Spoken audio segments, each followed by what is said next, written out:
Afghanistan, Colombia, பெரு இந்த மாரி நாட்டில வந்து பார்த்தீங்கன்னா, கோக்காங்கிற செடியிலேருந்து கொக்கைன் அப்படின்னு சொல்லக்கூடிய ஒரு போதைப் பொருள் தயாரிக்கிறாங்க. அது வந்து பார்த்தீங்கன்னா, அது மட்டும் இல்லாம ஹெராயின் அதிலேருந்து தான் தயாரிக்கிறாங்க. இதெல்லாம் வந்து பார்த்தீங்கன்னா, மிகப்பெரிய அளவுல 1 கிலோ ரூ. 1,00,00,000 இந்திய மதிப்புல வந்து போயிட்டு இருக்குது. இது வந்து பார்த்தீங்கன்னா, அவங்க இந்தியாவுக்கு டைரக்ட்டா குடுக்குறதில்ல. அவங்க என்ன பண்றாங்க, அங்கருந்து ஐரோப்பிய நாடுகள் மற்றும் அமெரிக்காவுக்கு வந்து பார்த்தீங்கன்னா, கடல் வழி மார்க்கமா கடத்தி கொண்டு போறாங்க. அப்படி அவங்க கொண்டு போயிட்டு இருக்கும்போது பார்த்தீங்கன்னா, 2023 10ஆம் மாசம் 25ஆம் தேதி ஓகேங்களா? அந்த டைம்ல என்ன பண்ணியிருக்கிறாங்க, பிரேசில்ல இருக்கக்கூடிய வடகிழக்கு கடல் பகுதியில வந்து பார்த்தீங்கன்னா, அந்த நாட்டு நேவி கடற்படை என்ன பண்ணிக்கிறாங்க, ரோந்து போயிருக்காங்க. அப்படி போயிருக்கும்போது, சந்தேகத்திற்கு இடம் தரக்கூடிய வகையில ஒரு ஷிப் ஒண்ணு போயிட்டு இருந்திருக்குது. ஒரு சின்ன சைஸ் ஷிப்பு.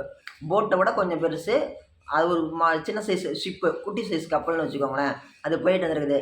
இவங்க உள்ளாடி போய் எல்லாம் செக் பண்ணி பார்க்கும்போது என்ன இருக்குது, அதில வந்து பார்த்தீங்கன்னா, சராசரியா கிட்டத்தட்ட 3600 கிலோ அதாவது கிட்டத்தட்ட 3 1/2 டன் இருக்கக்கூடிய ஹெராயின் அப்படிங்கிறது பிடிச்சிருக்கிறாங்க. இது வந்து பார்த்தீங்கன்னா, சந்தை மதிப்பு அப்படிங்கிறது பார்த்தீங்கன்னா, 1 கிலோ 1 கோடினா 36,000 கிலோ அப்படிங்கிறது 36,000 கோடி. இத சரக்கு பிடிச்சோனே அந்த நாட்டு அரசாங்கம் என்ன பண்ணியிருக்கிறாங்க, கொண்டு போயிட்டு அவங்க மேல வழக்கு பதிவு பண்ணிட்டு, எங்கேருந்து கொண்டு வராங்கன்னு விசாரிச்சுட்டு, அவங்கள ஜெயில்ல அடைச்சிட்டு, அந்த பொருள என்ன பண்ணிக்கிறாங்க, போதைப் பொருள எரிய விட்டு அழிச்சுட்டாங்க. ஓகேங்களா? இது வந்து பார்த்தீங்கன்னா, பிரேசிலுடைய வரலாற்றிலேயே கடல் பகுதியில புடிச்ச போதைப் பொருள்ல மிகப்பெரிய அளவு உள்ள வேல்யூ உள்ள பொருள் அப்படிங்கிறது இதுதான். கிட்டத்தட்ட 3600 கோடி. அதாவது பிரேசில் கடல் பகுதியில ஒரு இடத்துல புடிச்ச சரக்கு மட்டுமே இந்த அளவுக்கு இருக்குதுன்னா, உலகத்துல எவ்வளோ பெரிய கடல் பரப்பு இருக்குது, எவ்வளவு இல்லீகலான ஒரு விஷயங்கள் போயிட்டு வந்துட்டு இருக்குதுன்னு சொல்லி நீங்க நெனச்சுக்கோங்க, தெரிஞ்சுக்கோங்க. இங்க நம்ம ஊருக்குள்ளாடி வந்து பார்த்தீங்கன்னா, ஒரு சின்ன லெவல்ல இது எல்லாமே வந்து கடல்ல நம்ம நெனைக்கிறோம், கடல் அப்படிங்கிறது ஒரு 3 எழுத்து தான்ட்டு. ஆனா கடல் அப்படிங்கிறது கடல் அது மிகப்பெரிய ஒரு தனி சாம்ராஜ்யம், தனி உலகம்.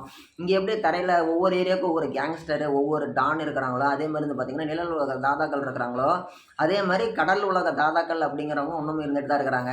இவங்க எல்லாம் வந்து நம்ம ஊர்ல இருக்கிறவங்கலாம் வந்து ஏதாவது தப்பு பண்ணாங்க அப்படின்னா, ஒரு 1000 கணக்குல மோசடி பண்ணிட்டு, லட்சக்கணக்குல மோசடி பண்ணிட்டு, அங்கெல்லாம் வந்து பார்த்தீங்கன்னா, எல்லாமே கோடிக்கு மேல தான்.